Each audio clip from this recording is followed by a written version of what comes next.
Assalamualaikum warahmatullahi wabarakatuh. Perkenalkan nama saya Rosihan Elodemina dengan NPM 0738251134 dari Prodi Teknik Pertambangan. Di sini saya akan menjelaskan beberapa materi dari mata kuliah Geologi Dasar. Oke, kita langsung saja ke materi yang pertama. Untuk materi yang pertama adalah geologi struktur. Geologi struktur adalah cabang ilmu geologi yang secara khusus mempelajari bentuk, susunan, orientasi, serta perubahan atau deformasi batuan di kerak bumi akibat gaya geologi yang bekerja sepanjang waktu geologi, terutama yang berhubungan dengan pergerakan lempeng tektonik. Geologi struktur mengkaji jenis struktur batuan seperti lipatan, patahan atau sesar, kekar dan perlapisan, termasuk geometri, arah, kemiringan, dan hubungan antar struktur. Selain itu, ilmu ini juga mempelajari mekanisme deformasi batuan, apakah batuan mengalami deformasi, elastis, plastis, atau rapuh, serta kondisi tekanan suhu dan waktu saat deformasi terjadi. Tujuan utama geologi struktur adalah untuk memahami sejarah deformasi suatu wilayah, menafsirkan evolusi tektonik, serta menilai kestabilan geologi. Penerapannya sangat penting dalam eksplorasi minyak dan gas, mineral dan panas bumi, perencanaan teknik sipil, serta mitigasi bencana geologi seperti gempa bumi dan longsor. Oke, kita lanjut ke materi yang kedua.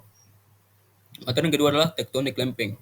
Tektonik lempeng adalah teori geologi yang menjelaskan bahwa litosfer bumi atau kerak bumi dan bagian atas mantel terbagi menjadi beberapa lempeng tektonik yang bergerak secara relatif di atas lapisan yang plastis, yaitu astenosfer. Pergerakan lempeng ini menjadi penyebab utama gempa bumi, aktivitas gunung api, pembentukan pegunungan, dan pola sebaran benua serta samudera. Kita lanjut ke materi yang ketiga, yaitu jenis-jenis batas lempeng. Jenis batas lempeng yang pertama ada batas divergen atau memisah. Lempeng ini saling menjauh, terjadi pembentukan kerak bumi, contoh punggung tengah samudera. Yang kedua ada batas transform atau menggeser.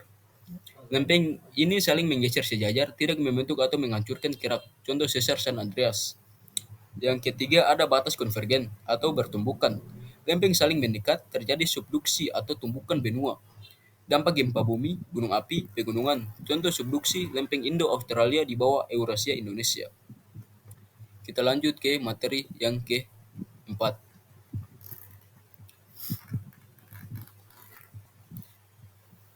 Untuk materi yang keempat adalah alat-alat yang digunakan saat turun di lapangan, khususnya untuk aktivitas geologi di daerah Gunung Gamalama. Yang pertama adalah kompas geologi. Fungsi dari kompas geologi untuk menentukan arah lereng, kedudukan lapisan batuan, strike dan dip, serta arah struktur geologi lainnya, seperti sesar. Penting karena di daerah pegunungan, sinyal GPS kadang tidak stabil, jadi kompas jadi cadangan penting untuk orientasi. Yang kedua ada GPS. Fungsi dari GPS adalah untuk mengukur koordinat lokasi, bintang bujur ketinggian secara akurat, mencatat titik-titik penting, misalnya lokasi sesar, jenis batuan unik, dan membandingkannya dengan peta yang ada, mudah untuk melacak jalur dan mencegah tersesat di daerah yang curam. Yang ketiga ada HT atau Handy Talkie. Fungsi dari HT sendiri adalah untuk komunikasi antar anggota tim secara real time, terutama jika terpisah atau di daerah yang sulit dijangkau. Telepon seluler berguna untuk memberitahu kondisi lapangan, meminta bantuan, atau mengkoordinasikan pergerakan. Yang keempat ada peta geologi Gamalama.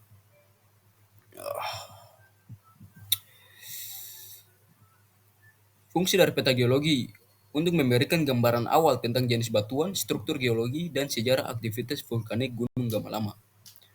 Oke, untuk materi untuk yang kelima ada peta topografi. Fungsi dari peta topografi adalah untuk menunjukkan bentuk permukaan bumi, lereng, lembah, puncak, ketinggian, dan fitur alam lainnya. Berguna untuk merencanakan jalur penelitian, memperkirakan tingkat kesulitan perjalanan, dan memahami hubungan antara topografi dengan struktur geologi. Yang keenam ada parang. Fungsi dari parang adalah untuk memotong semak belukar, membersihkan permukaan batuan yang tertutup, tanah atau tunas, atau membuat celah kecil di batuan untuk mengambil contoh. Penting di daerah hutan atau lereng yang padat tanaman. Yang ketujuh ada kamera. Fungsi dari kamera adalah untuk mengabadikan gambar batuan, struktur geologi, topografi, dan kondisi lingkungan lapangan. Gambar ini berguna sebagai bukti visual dan untuk analisis lebih lanjut setelah kembali dari lapangan. Yang kedelapan adalah paleogeologi.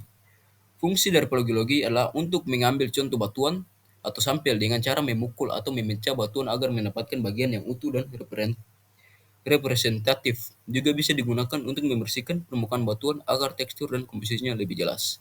Oke, kita lanjut ke materi yang selanjutnya, yaitu pemetaan geologi. Pemetaan geologi adalah kegiatan ilmiah untuk mengamati, mencatat, dan menyajikan kondisi geologi suatu wilayah ke dalam bentuk peta geologi yang menggambarkan jenis batuan, umur batuan, struktur geologi, serta hubungan antar satuan batuan di permukaan bumi. Tujuan dari pemetaan geologi yang pertama adalah untuk mengetahui sebaran dan jenis batuan di suatu daerah, menentukan struktur geologi seperti lipatan, patahan, dan kekar.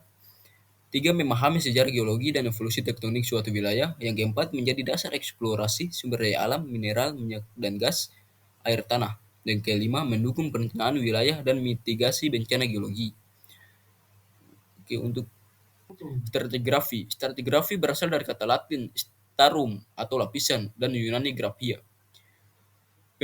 pemerian atau gambar. Secara luas, stratigrafi adalah cabang geologi yang mempelajari batuan yang membentuk kerak bumi, mengorganisasikannya menjadi unit yang dapat dipetakan, dan menganalisis distribusi hubungan